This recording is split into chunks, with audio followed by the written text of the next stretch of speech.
We're talking about protection, not just from lawsuits or creditors, but from probate, from courts, from estate taxes, opportunists. From each other. Yeah. Family, from your circle of trust, like from business partners, from everything. And it's something that we tend to not address until it's too late. Yeah, sometimes it's protecting it from the people that we leave behind. Maybe you've built a business or you're building generational wealth. Maybe you've worked hard to grow something real. I know we have, but if it's not protected, everything you've created can be lost, delayed, depleted, and when you're no longer here to defend it. That's the point of what we're talking about tonight. So in this live stream, we're going to be breaking down two types of protection that you'll need. One is protection for today, like shielding your business, properties, or accounts from lawsuits, divorce, debt. And then we're talking about protection for tomorrow, and that's making sure that your wealth transfers smoothly, privately, key factor here, and securely without courts or confusion. You've done all the necessary work to create this family bank, but what happens, or how quickly is it able to erode just based off a simple mistake or happenstance or dispute? It's making sure that your machine, the machine that you're putting into place, can't be lost due to something simple. And the truth behind that is what you don't structure, you don't control. And what you don't protect, you are just about guaranteed to lose. And the key piece is to make sure that you have the right structure in place so those things don't happen. And so as we've been talking about the family bank and the pillars associated with it, we started with cash flow. And cash flow is just about understanding what's coming in, what's going out, so you can identify what that dollar amount looks like that you can be able to access to be able to do other things. We talked about leverage, how to put money into play, meaning once you see leverage, once you see where it's located, it's kind of hard to miss. And you start to identify other areas of opportunity that you can leverage, like your time, like your job, like your home, like life insurance, like your W-2 income, your side hustles, understanding where your leverage is located, and then putting that money that you've identified as it relates to your cash flow and the leverage where it's located, and putting it in a vehicle to where your money can start to compound and make money for you. And once you do those things, the next step, the next stage is we have to protect it. And I get it. I'm showing, today we're covering both of these items. And it's because, from my perspective, this protection applies to both today and tomorrow. Meaning protection against those happenstances that occur with those assets that you have currently. And then how do you make sure that, God forbid, if you're no longer here, that this machine continues to run? And in order to sustain that growth, to sustain that family bank, we have to make sure that the people who we're handing it over to are properly educated and are in the boat with us. Will it make the boat go faster is that last piece. So the bottom line is these are the 7 pillars. And again, we're talking today about protection. And that's protection for today and protection for the future. And the key piece here is these two are very much connected, but they don't necessarily involve the same activities, same actions, same tools, but they are very much connected. And again, as we like to function, it's about guarding against lawsuits, liens, a protection against the people around you, those individuals who may be coming along within your family trust or your family bank, and not allowing them the ability to be able to destroy what you've been able to create. So it's making sure that the right structure and guardrails are put in place so that your machine can continue to function over time. So again, today we're talking about protection for today compared to protection for the future.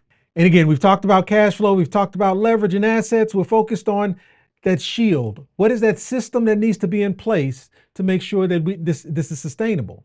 And this isn't a when I get to it opportunity. This isn't a once I've paid off my bills or once those student loans are gone. It's, hey, what is the structure you're putting in place today to safeguard those areas of assets that you've accumulated to be able to protect you now? Because as it relates to, I guess, whether it's a fire drill or a tornado, that's not something that you actually schedule to be able to guard against. It's something that you prepare for ahead of time, right?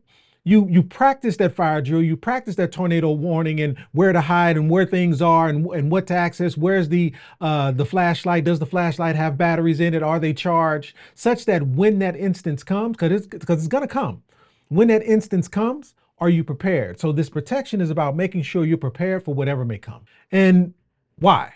Why is this so urgent? Why is there a focus on making sure that we get this done today and right now? Well, it's because growth without protection, you placing yourself in a position to where you can lose everything you've accumulated if it's not structured properly.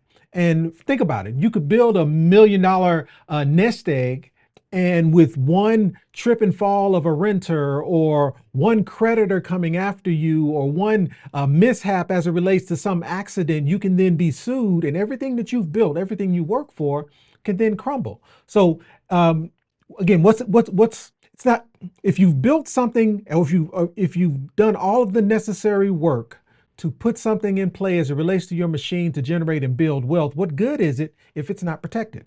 And that structure matters. And again, that structure against lawsuits, creditors, and taxes. And we don't talk as much about taxes, but it's also making sure that the vehicles that you're creating and the assets that you're putting in play are guarded against whoever the president is in the future, whatever inflation may look like in the future, making sure that you're in a position such that you're not impacted by creditors, lawsuits, and most importantly, taxes. And then that legacy planning piece.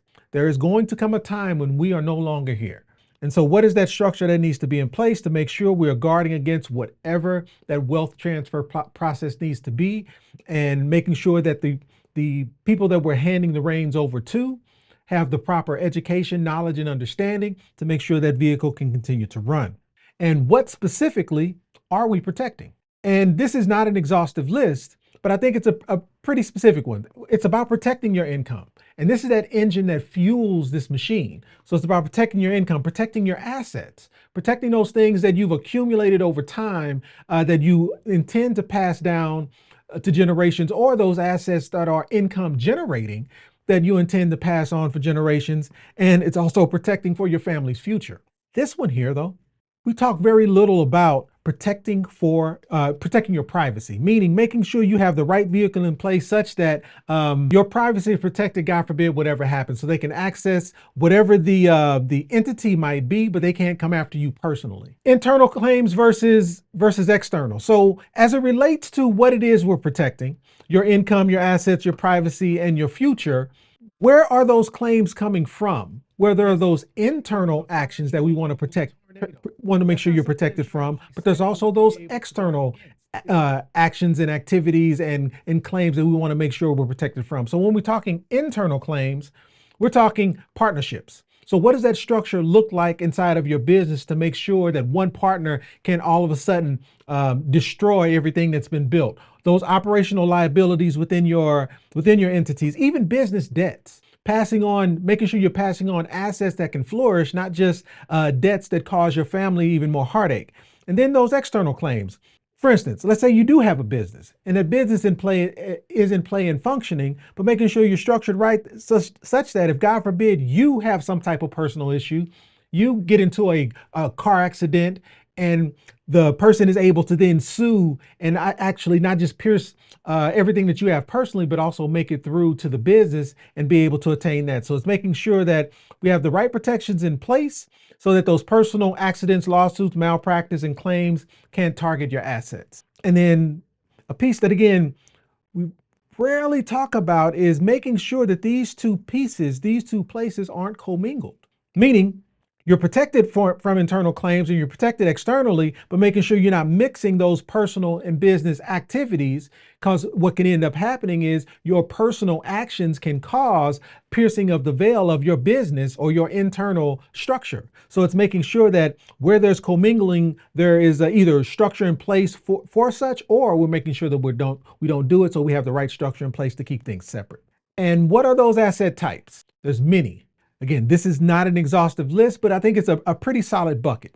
It's those assets where, let's call it land, REITs, subject tos, rental properties, your personal vehicles, those assets where There's some specific structure that has to take place to make sure you can't pierce it. And then there's those safe assets like mutual funds, stocks, bonds. In most cases, those are fairly secure sitting at that brokerage firm. It's just that there's risk involved with which things that you can't control, like the market or market fluctuations and things like that.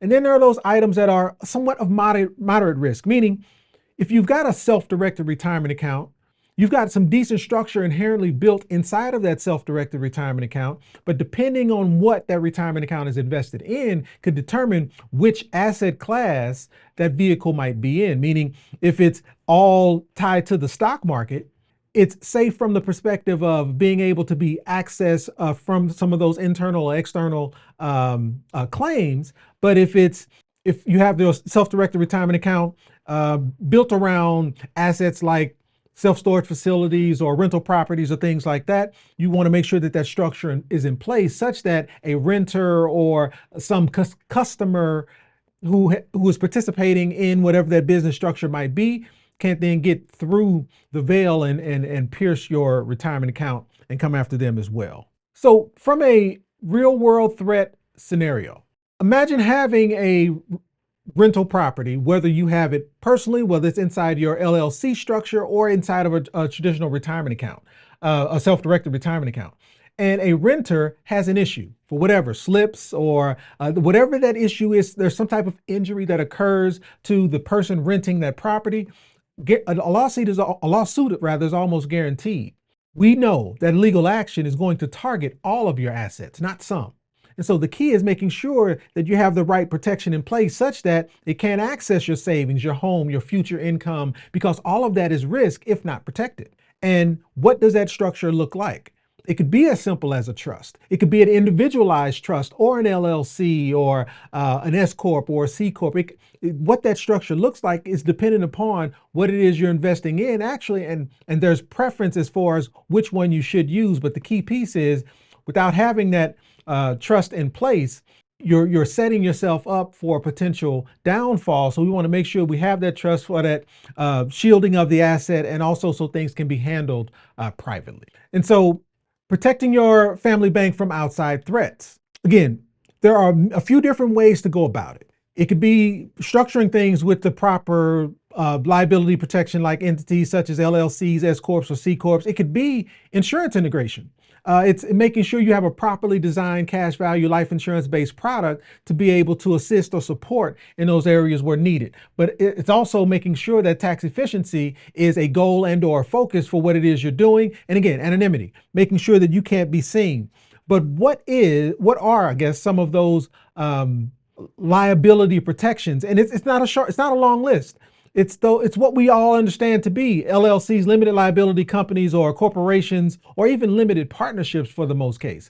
So it's making sure that depending on the asset you have, do you have the right structure in place to make sure that if anything was to occur, you are protected. And again, this is the protection for today, the protection for right now.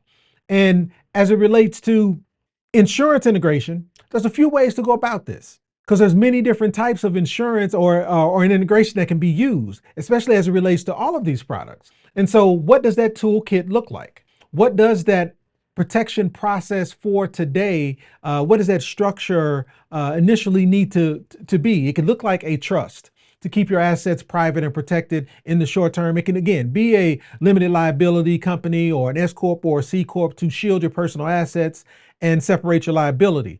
But in addition to that, it can also be insurance. Don't downplay the power that insurance has on being able to protect you from liens, tax liens and risk and such, and also title planning. Who controls what?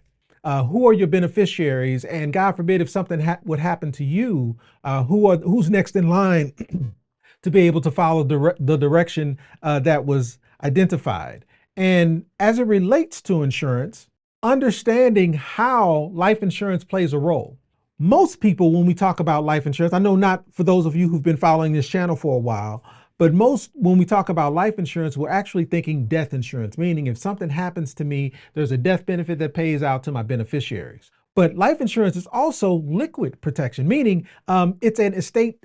Life insurance in general, if it's properly designed, properly structured, life insurance is one of the most legislatively protected asset classes that you could possibly have. Meaning, if done right, that life insurance based product will protect you from lawsuits, liens, creditors, even individuals who are trying to come after you. So the idea behind life insurance is it's an easy action to take to be able to build growth and protection inside of your process. So again, there's not a whole lot of effort required other than making sure the life insurance product that you have is properly structured and is being held by a company that in most cases a mutual life insurance company that's been around 100+ years, because they have the I'll call it the track record to make sure that whatever you've initiated or put your money in will be there for the life of. So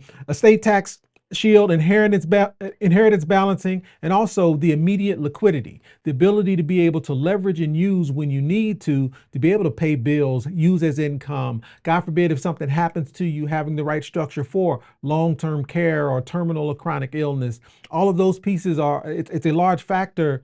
It's a simplified but large factor for you to be able to put yourself in a position to be able to handle what may come. And even though life insurance is state regulated in most cases, many provide, even though it's different by state, life insurance is one of those tools that can easily be used to allow you the protection to be guarded against being sued. To be guarded against creditors coming after you. So again, my only point there is using or leveraging life insurance is a quick way to be able to put yourself in a position to where at least you're protected from what may come from that perspective.